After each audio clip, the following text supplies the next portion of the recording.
Hey guys, it's James, and I'm going to do my first thoughts on the new Avatar series, The Legend of Korra.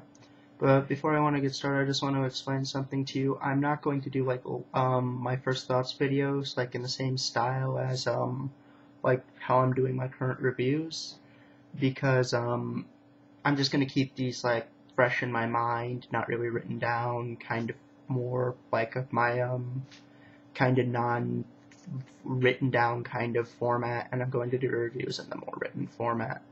But anyway, so with the success of the Avatar series really as a whole, and with the movie that came out, which was crap, but still with the movie that came out, they're really going to try and make more money with the Avatar really franchise and put out a new series, and this is going to be a sequel to The Last Airbender. This takes place 70 years after the events of Avatar, and it follows a new Airbender named Korra, who is from a water tribe, and in the beginning she's already mastered 3 elements. She's mastered water, earth, and fire, and she's traveling to a new steampunk-like city, which I think is called New Republic City or something.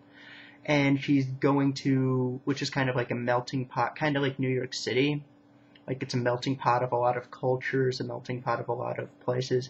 And she's going to try and find air and master airbending, while also having to deal with a lot of crime in this city, and essentially have to deal with a new anti-bending movement that's coming out. Like, I guess some people are starting to not like benders. So I think I'll start with the good and the bad of how I feel about this. The good. This is a really interesting idea to go with Avatar. This isn't going to take place in really the same time period, and because of that, it's not going to feel like they're going to just milk Avatar. This is going to be a completely new time period, meaning a lot of new ideas, and a new way to completely experience the world.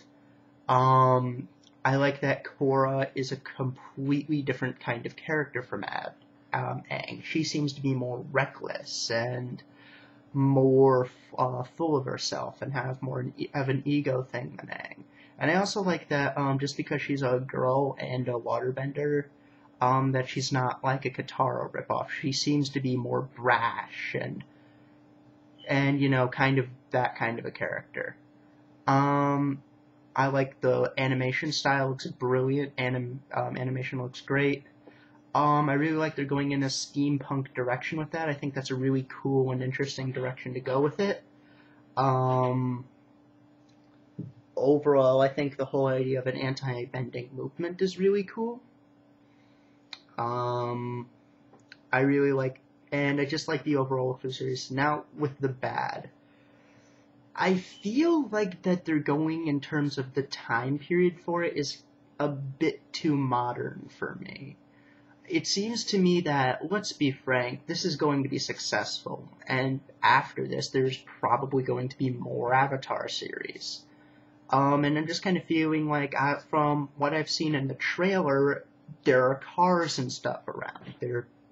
It seems to be almost modern time, or in terms of time period, like what would consider modern time. So I'm just kind of thinking like, well, future Avatar series, when would they take place? Would they take place in like a future kind of environment, or would they go even more modern with it?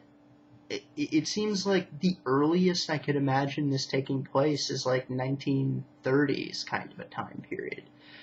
And I'm kind of iffy about that. I'm kind of iffy like how modern things look in this world. Also, I kind of feel like they may be somewhat differentiating too much from Avatar. I kind of am kind of scared that, is this going to be a completely different thing?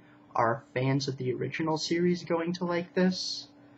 And I'm kind of worried about Korra. Is she going to come off as an unlikable character? Yeah, she's going to be brash and kind of have a big ego, but is she going to have too much of an ego? Is she going to come off as unrelatable?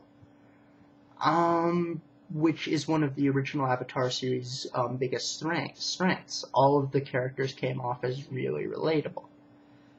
But overall, I am really excited for this. There's really not too much bad that I think can come of this. I am really happy they're doing more things with the Avatar franchise, and I really hope that this goes to the places that I want it to go. Oh, and another kind of complaint is that from what I've read, this only seems like it's going to be about 12 episodes. And the original Avatar series, I think, is like 56. So my kind of feeling is that this is going to be a series. It's clearly not going to be as much of an epic as The Last Airbender was. So I'm just kind of feeling clearly it's going to be in a very different direction. So can they accomplish an interesting story in this world in 12 episodes? I think we're going to see it. So overall, that's my opinions on it. Leave your comments below on how you feel, and I'm out.